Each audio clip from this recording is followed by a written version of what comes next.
dressmaking, because my friends would say, oh, that dress is so nice, you know, and I made it because I didn't have much money. It was cheaper to just buy material and make the so she found ways of surviving. You know, did I leave anything out? And then emotionally, she felt abused emotionally. She felt abused physically. Not physically. The guy, there was no physical abuse. But all these things were going through her head and her heart. She had withdrawn as a woman. She said, you know, going to Mombasa, if he wants, fine, I don't say no. And half the time he would not even ask. And that's why I'm suspecting there's another woman out there. Because what kind of a man can stay even for 2 months without even initiating? Okay, and it was not the case. At least according to the husband, you know, it wasn't the case. Because me, I could trace the problems to other things. Yeah.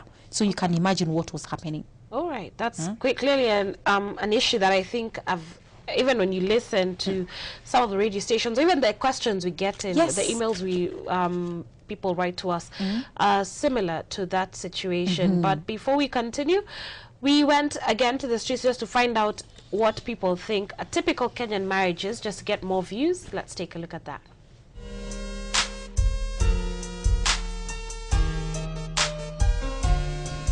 For me, nowadays, I think marriage is for the people who really know what it is. Because we have a lot of infidelity in marriages. People get married and in 3 months they're divorced. So nowadays people prefer to come, we stay. Or if it's not monogamy marriage, they'll be like, let's get married, and then you have polygamous marriage, you have this other wife beside you. So marriage is for the people who are really into it, like they really know what it is. Right now I don't think there's marriages, because with the mpango wa kando thing, right now everyone is just come we stay, and insecurity and stuff, kwanza the mpango wa kandos and stuff. I don't think people do get married nowadays. Because once insecure, when you're insecure, alafu plus trust, and then money speaks a lot, finances, because when maybe your guy or your chick has a lot of money, you feel like you're superior than the other. So there's that like battle of the sexes. So I don't think people do get so much into marriage nowadays in our own what do we call, not like our days of our mothers. So wengine wapendelei watu kuoana seriously, wengine wanakaa kama boyfriend and girlfriends, and then mnakaa for so long.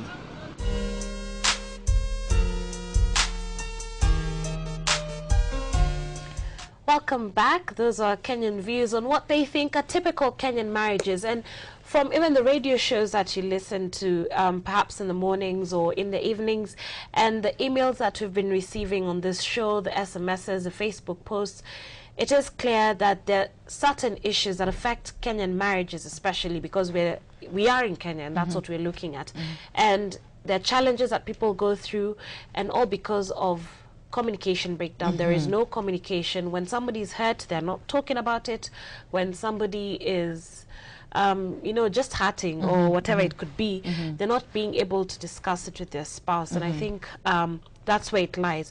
But taking back to this couple that came to you to discuss this, you know, there are times also that maybe it's good that the man is the one who sought help, and it's good that they're willing to now work towards their marriage. Yes. But there are some cases where, and I don't know if you face them, where perhaps it's a woman who's come to you for help, and the man is not really willing. He's thinking, how do you go now telling all your problems? And the worst part is, they are told to come and see me. First of all, they ask, is it a man or a woman, Mr. or Mrs. Mungai? You know, they're told it's Mrs. Mungai, a woman. They don't come. You have no idea how many marriages are breaking, are falling apart because men will not come for help. Okay, don't come to me. Just go to, even to a male counselor. You need to get help. The worst marriages, and I believe we have them right here in Kenya, is people adopt to their problems. Like these two couples, you know, the lady had already adopted to them. She had already found ways of surviving, like I said. She makes her own clothes. She saves money to go to the salon or do whatever personal things. She tried joining a chama. She couldn't sustain it because the money, you can imagine all those people in the home, and the husband lived the same amount of money he used to live 3 years ago. When you were just the three of you, Okay, no, not just the three of you. When things were cheaper, when things were way cheaper. You know, so she has to survive. You know, say instead of cooking, and of course she will feed people with ugali and sukuma wiki. She has to survive. Okay, and of course the brothers and sisters will complain. You know, calling their mother in shags that this house we are being fed ugali and sukuma wiki every day. Our brother is leaving a lot of money. Our sister-in-law is not taking good care of her. That used to hurt her, especially when the mother used to call to complain, you know, that you're mistreating my children, you know. So it was a big problem. So she adopted to her problems. And so many marriages, so many wives, so many husbands do that. And I always say the worst marriage, you know, is when things are like this. You've adopted to their problem, to your problems, you know. There are no tantrums, you know, and you're not really arguing, you know, because they were not arguing. I say there's peace. You know, he comes, you put food, sometimes you serve him food, he doesn't even eat, he dozes, he goes to bed. So me, I'm thinking he's tired, he's had a very rough day. You know, sometimes you can be too tired to eat. I'm thinking that's what, because this guy alikuwa hana ujeuri, hana mambo, yani it's just that he's just overwhelmed with things. It's like you're content with the life that you have. No, this guy was not content. Really he was just overwhelmed. You know, I can imagine the pain of losing money in the hands of these guys you're trying to help. And on top of that, they still ask you for fees. They still ask you for these other things. You understand?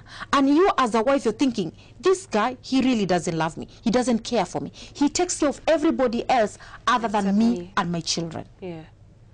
Okay, so like I said, the worst marriage is when we adopt to our problems, and that's why we wake up in the morning and there's news on TV that a husband stabbed a wife stabbed their husband, or somebody chopped off something and buried.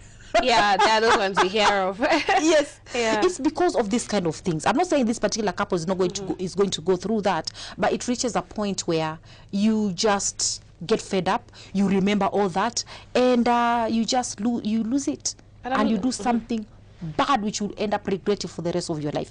Instead of waiting for you to get there, why don't you seek help?